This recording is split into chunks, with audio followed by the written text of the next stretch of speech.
2 दिवस ताडोबामध्ये कसे गेले कळालंच नाही. तर आज मी आली आहे झील प्रॉपर्टीमध्ये. नेचर स्प्राउटचं झील प्रॉपर्टी इतकी सुंदर आणि ह्यूज आहे ना, खूपच मस्त.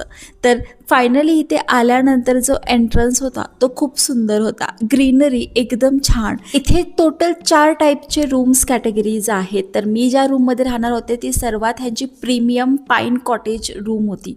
तर इथे आल्यानंतरचा हा प्रायव्हेट स्विमिंग पूल आणि तर माझं एकदम डोकंच हरवून टाकलं. कारण की मी इतकी मज्जा केली ना, मला आतमध्ये रूम तर मी विसरूनच गेले. रूममध्ये एंट्री करत असताना हा जो डोअर नॉक होता त्याने माझं लक्ष वेधून घेतलं आणि फायनली मी रूममध्ये एंट्री केली आणि कर्टन ओपन केल्यानंतर हा swimming pool, oh my God, so amazing. त्यानंतर हा सुंदरसा असा बेड, सोफा खूप ॲस्थेटिक होता, खूप भारी. त्यानंतर मी रेस्टॉरंटमध्ये येऊन थोडंफार बैठक एरियामध्ये जाऊन छान बुक्स वगैरे रीड केले. खूप जास्त भूक लागली होती. चमचमीत आणि चविष्ट जेवण खाऊन मी मस्तपैकी निघाले होते जिप्सीनं बाहेर फिरायला.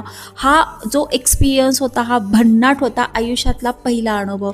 आपल्या खिशाला सहज परवडणारे असे रूम्सच्या कॅटेगरीज इथे आहे. फॅमिली कॉटेज आहे, डिलक्स रूम आहे, तुम्हाला पाहिजे तसे तुम्ही घेऊ शकता. छान माझी रात्र स्पेंड केल्यानंतर फायनली मी निघाली आहे जंगल सफारीसाठी. कोलारा गेट आहे झील प्रॉपर्टीच्या जवळ, जिथे आपल्याला कोर जंगल सफारी करायला मिळते. कोर आणि बफर ह्या 2 कॅटेगरीज असतात जंगल सफारीमध्ये. थोडीफार शॉपिंग करून फायनली मी आता आउटडोर आणि इनडोर अशा काही ॲक्टिव्हिटीज आहेत ते एक्सपिरियन्स घेतलेला खूप दिवसानंतर. त्यानंतर आम्ही जे काही DSLR मध्ये फोटो आणि व्हिडिओ शूट केले होते ते मी बघत बसले होते. त्यानंतर बघा आता फायनली माझे चेकआउट व्हायची वेळ आलेली आहे. तर या प्रॉपर्टीबद्दल जर डिटेल पाहिजे असेल तर कॅप्शन नक्की चेक करा. थँक्यू.